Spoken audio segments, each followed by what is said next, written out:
হরে কৃষ্ণ কৃষ্ণ কৃষ্ণ হরে হরে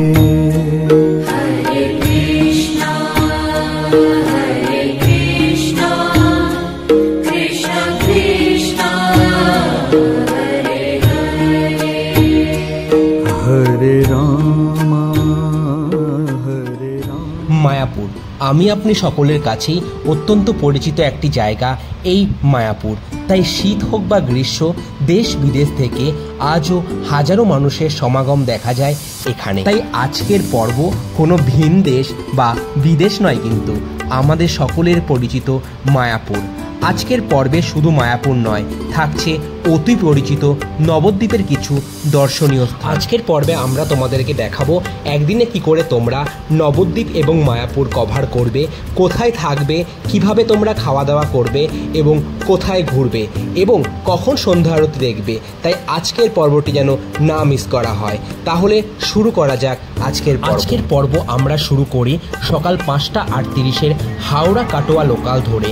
সেই মতো প্রায় সঠিক টাইমে সকাল 7:45 আমরা পৌঁছে যাই নবদ্বীপ রেলওয়ে স্টেশনে। এখন টাইম সকাল প্রায় 8টা আর আমরা নেমে গেছি নবদ্বীপ স্টেশনে। সেখান থেকে নিয়ে নিলাম টোটো করে এখন এগিয়ে চলছি নবদ্বীপে সাইট সিন করবো। মোটামুটি 2 ঘন্টার মতো সময় লাগবে। নবদ্বীপ ধাম রেলওয়ে স্টেশন থেকে বাইরে বেরিয়ে আমরা বার্গেনিং করে 200 টাকার বিনিময়ে বুক করে নিই একটি টোটো কাকা আমাদেরকে কথা দিয়েছিল প্রায় 2 ঘন্টা আমাদের সঙ্গে থাকবে এবং নবদ্বীপে সাইট সিন করানোর পরে মায়াপুর ঘাটে আমাকে ছেড়ে দেবে। সেই মতোই আমরা শুরু করি আমাদের জার্নি। কথিত আছে নবদ্বীপ বা মায়াপুর দর্শন করার আগে পোড়ামাতা মন্দিরটি অবশ্যই দর্শন করে নেওয়া উচিত। এটি অত্যন্ত প্রসিদ্ধ একটি মা কালীর মন্দির, তাই আমরা শুরুতেই দর্শন করে নিই পোড়ামাতা দেবীর মন্দির। হরে কৃষ্ণ কৃষ্ণ কৃষ্ণ হরে হরে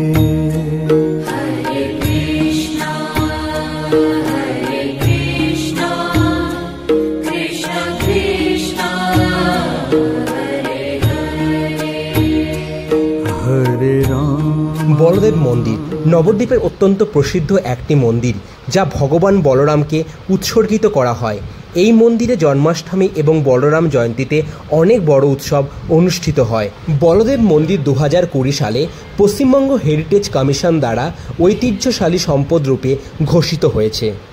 বলদেব মন্দির দর্শন করে মাত্র বলদেব মন্দির থেকে 2 কিলোমিটার দূরে আমরা পৌঁছে যাই মহাপ্রভু নিত্যানন্দের মিলন মন্দির। কথিত আছে মহাপ্রভু নিত্যানন্দের প্রথম জীবনের মিলন এখানেই হয়। তাই নবদ্বীপ ঘুরতে আসলে অবশ্যই ডেস্টিনেশনে রেখো এই বিখ্যাত মহাদেব নিত্যানন্দ মিলন মন্দির। নিত্যানন্দ মহাপ্রভুর মিলন মন্দিরের পাশেই রয়েছে খুব বিখ্যাত সোনার গৌরাঙ্গ। সোনার গৌরাঙ্গ ভগবান চৈতন্যের সোনার রূপকে বোঝায়। নবদ্বীপ বিশেষ করে মায়াপুরে ভগবান কৃষ্ণের জীবন এবং শিক্ষার সাথে ঘনিষ্ঠভাবে জড়িত। সোনার গৌরাঙ্গ শব্দটি ভগবান চৈতন্যের দীপ্তময় এবং ঐশ্বরিক দিকটির প্রতীক, যা তার আধ্যাত্মিক মহিমা এবং অতীন্দ্রিয় উপস্থিতির প্রতিনিধিত্ব করে থাকে।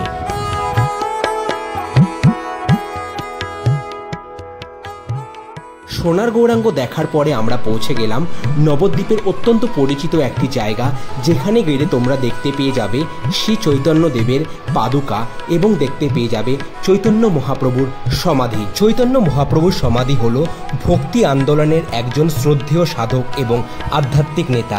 শ্রী চৈতন্য মহাপ্রভু শেষ বিশ্রামস্থল বা সমাধি, যেটি পশ্চিমবঙ্গের নবদ্বীপের মায়াপুরে অবস্থিত। ভক্তরা চৈতন্য মহাপ্রভুকে শ্রদ্ধা জানাতে এই পবিত্র স্থানটি পরিদর্শন করেন, যাকে ভগবান শ্রীকৃষ্ণের অবতার বলে মনে করা হয়।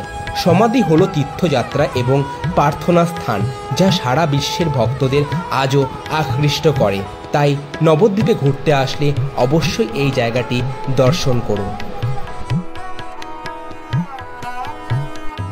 নবদ্বীপ ঘুরতে আসবো আর 60 ফুট উঁচু একটি অবিশ্বাস্য মহাদেব চৈতন্য মহাপ্রভু স্ট্যাচু আমরা দর্শন করব না, সেটি কখনো সম্ভব হয় না। তাই নবদ্বীপ থেকে প্রায় 4 কিলোমিটার দূরে আমরা পৌঁছে গেলাম 60 ফুট উঁচু চৈতন্য মহাপ্রভু স্ট্যাচু দর্শন করার জন্য। 60 ফুট উঁচু শ্রী চৈতন্য মহাপ্রভুর মন্দির দর্শন করব, এটি শুনে সত্যি অবাক লাগছিল। যখন মন্দিরের পরিসরে আমরা পৌঁছলাম, এত সুন্দর মূর্তি, এত সুন্দর পরিষ্কার পরিচ্ছন্ন গার্ডেনিং, সত্যি কোথাও আমি সেই রকম আর দেখিনি। তাই আমাদের পশ্চিমবঙ্গীয় নবদ্বীপে যে এত সুন্দর জায়গা আছে, সেটি না আসলে কখনোই বুঝতে পারতাম না। হরে কৃষ্ণ কৃষ্ণ কৃষ্ণ হরে হরে।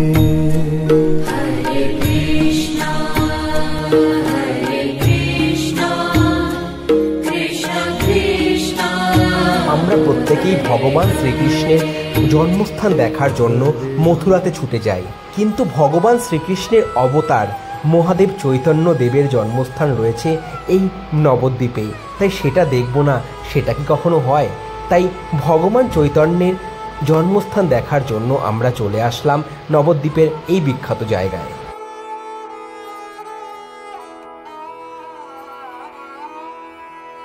আমরা মথুরা বৃন্দাবনে তো অনেকেই ঘুরতে যাই, কিন্তু নবদ্বীপেই রয়েছে গুপ্ত বৃন্দাবন, যেখানে শ্রীকৃষ্ণ রাধার রাসলীলা তোমাদেরকে এইবার দেখাবো। তো চলো ঘুরে আসা যাক গুপ্ত বৃন্দাবনে। হরে কৃষ্ণ কৃষ্ণ কৃষ্ণ হরে হরে।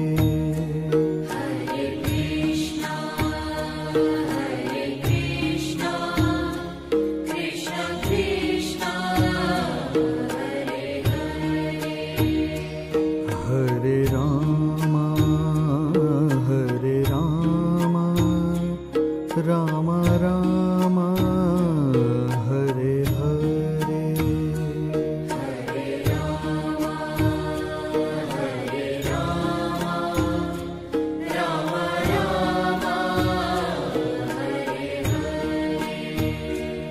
হরে কৃষ্ণ হরে কৃষ্ণ। প্রায় 3 ঘন্টা নবদ্বীপ ধাম দর্শন করার পরে প্রায় 11টা নাগাদ টোটো কাকা আমাদেরকে ছেড়ে দিয়ে গেল মায়াপুর ঘাটে, যেখান থেকে আমরা নৌকো পার হয়ে পৌঁছে যাব সেই বিখ্যাত এশিয়ার সবথেকে বড় ইস্কন টেম্পল মায়াপুর।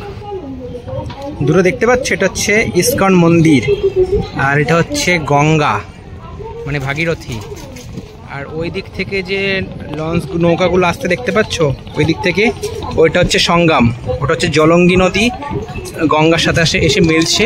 আর অ্যাকচুয়ালি মায়াপুরটা ওই দিকে, আর এই দিকে চলে যাচ্ছে কৃষ্ণনগর। দুখানা ঘাট আছে এখানে, এটা দিয়ে কৃষ্ণনগরের যায়, আর এটা হচ্ছে মায়াপুরের জন্য। আর আমি এখন যাচ্ছি মায়াপুরে। ঘাটে নামার সময় তোমরা দেখতে পেয়ে যাবে কাউন্টার, যেখান থেকে তোমরা 2 ধরনের টিকিট করে নিতে পারো। এই যে নৌকোগুলো দেখতে পাচ্ছ, এগুলোর টিকিটের ভাড়া 5 টাকা, আর পেছনে যে স্টিমার আসছে তার টিকিটের ভাড়া 10 টাকা। আমরা 10 টাকা দিয়ে করে ফেললাম স্টিমারের টিকিট।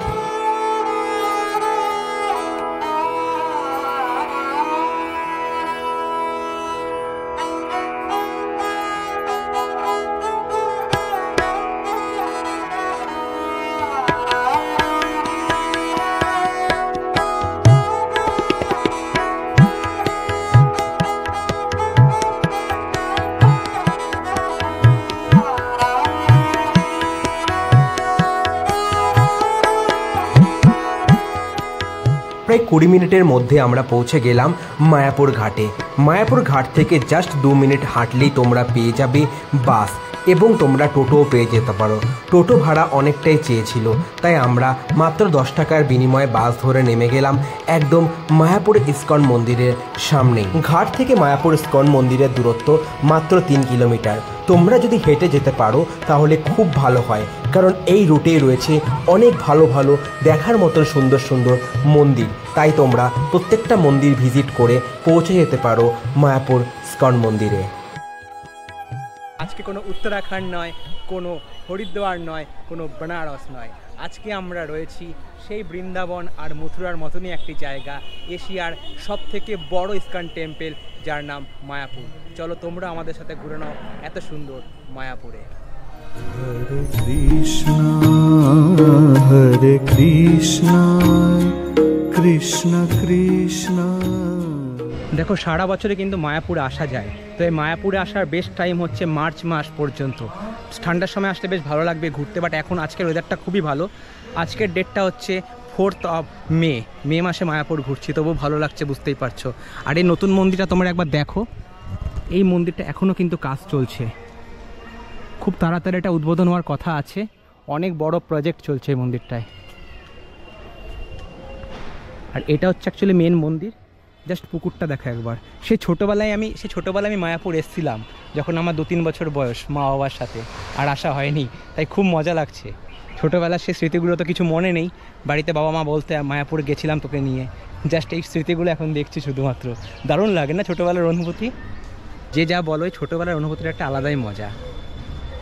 মায়াপুর ইস্কন মন্দির শুধু নয়, ইস্কন মন্দিরের ঠিক অপোজিটেই দেখতে পেয়ে যাবে তোমরা শ্রী চৈতন্য মহাপ্রভুর খুব বিখ্যাত মন্দির, এবং ইস্কন মন্দিরের ঠিক আরেকটি প্রান্তে তোমরা দেখতে পাবে রাধাকৃষ্ণের মন্দির। তাই মায়াপুরের এই ক্যাম্পাসের মধ্যে তোমরা যদি ঘোরো, 2 ঘন্টার নিচে আমার মনে হয় না ঘোরা কমপ্লিট হবে। দুপুরবেলায় 12টার সময় এবং সন্ধেবেলায় 6টার সময় এখানে খুব বিখ্যাত, যেটি দেখার জন্য এখানে অনেক মানুষ ভিড় করেন। এই আরতিতে তোমরা দেখতে পেয়ে যাবে রাশিয়ার অনেক ফরেনারকে। এই অবশ্যই মায়াপুরে ঘুরতে আসলে অবশ্যই ইস্কন মন্দিরের পাশে শ্রী চৈতন্য মহাপ্রভুর মন্দির এবং রাধাকৃষ্ণর মন্দিরের ভেতরে গিয়ে দর্শন করতে অবশ্যই চেষ্টা করো। বলে রাখা ভালো, ভেতরে ফটোগ্রাফি ভিডিওগ্রাফি মানে কোনো কিছু তোমাদেরকে অ্যালাউ করবে না। বাইরে কাউন্টার আছে, 20 টাকার বিনিময়ে তোমরা সব কিছু কাউন্টারে জমা করে দিতে পারো। দেখতে পাচ্ছ এটা হচ্ছে গৌরাঙ্গ মহাদেবের মন্দির, ঠিক আছে? এর ভেতরে কিন্তু মোবাইল ফোন কোনো কিছু অ্যালাউড নয়। আর এই মন্দিরটা আমি একবার ঘুরে আসি, ততক্ষণ তোমরা একবার মিউজিকের সাথে মন্দিরের বাইরের ভিউটা এনজয় করে নাও। হরে রামা হরে রামা রামা রামা হরে হরে, হরে রামা হরে রামা রামা রামা Hare Krishna, Hare Krishna, Krishna Krishna, Hare Hare. Hare Krishna, Hare Krishna, Krishna Krishna, Hare Hare Rama, Hare Rama, Rama Rama, Hare Hare. পুরো সব থেকে বিখ্যাত রাধাকৃষ্ণ মন্দিরে এখন ইস্কনের যে মেন মন্দিরটা, তার পাশে ঠিক এই মন্দিরটা। এখন রাধা গোবিন্দ এখানেই পূজিত হন। এই মন্দিরটা উদ্বোধন হয়ে গেলে রাধা গোবিন্দ এখানে পূজিত হবে।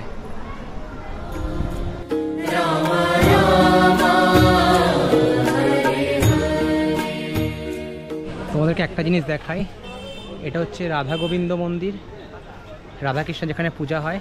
এর পাশেই রয়েছে কাউন্টার। এখান থেকে তোমরা 10 টাকার বিনিময়ে জুতো, ব্যাগ, যা যা গ্যাজেটস আছে কোনো কিছু অ্যালাউ নেই, সব কিছু এখানে রেখে তবে তোমাকে রাধা গোবিন্দ মন্দিরে এন্ট্রি করতে হবে। আমরা রেখে নিই, ততক্ষণে তোমরা একটা মিউজিকের সাথে মন্দিরটা দেখে নাও। রাধা গোবিন্দ মন্দির খুব প্রসিদ্ধ একটি মন্দির, প্রায় ইস্কন মন্দিরের দক্ষিণ প্রান্তেই অবস্থিত এই রাধা গোবিন্দ মন্দির। রাধা গোবিন্দ মন্দির থেকে তোমরা করে নিতে পারো লাঞ্চ বা ডিনার মাত্র 60 টাকার বিনিময়ে সকাল 11টায় এবং প্রায় সন্ধ্যে 6টার মধ্যে তোমাদেরকে খাবারের জন্য বুক করে নিতে হবে। কুপন সংগ্রহ করতে হবে তোমাদের রাধা গোবিন্দ মন্দিরের সামনের ঠিক কাউন্টার থেকে। রাধা গোবিন্দ মন্দিরে সকাল 12টায় এবং সন্ধ্যে 6টায় হয় খুব বিখ্যাত আরতি, তাই কখনোই এটা কিন্তু তোমরা মিস করো না। রাধা গোবিন্দ মন্দিরের ঠিক পাশেই রয়েছে গদা ভবন, যেখানে তোমরা বুক করে নিতে পারো অ্যাডভান্স মাত্র 750 থেকে 1000 টাকার মধ্যে তোমরা পেয়ে যাবে এখানে এসি নন এসি রুম। তোমরা আরামসে তোমাদের ফ্যামিলির সাথে এখানে খুব পরিষ্কার পরিচ্ছন্নভাবে স্পেন্ড করতে পারবে। Hare Rama, Rama Rama. বলো কেমন লাগলো এই পুরো এপিসোডটা, কেমন লাগলো আমাদের মায়াপুর সিরিজ আর নবদ্বীপ সিরিজ? ভালো লাগলে লাইক করো, কমেন্টসে জানিও কেমন লাগলো, আর সবার সাথে শেয়ার করে দিও। আরও ভালো কিছু এপিসোড নিয়ে আসবো, সঙ্গে থেকো, সাপোর্ট করো, সাবস্ক্রাইব করে আমাদের সাথে জুড়ে পড়ো।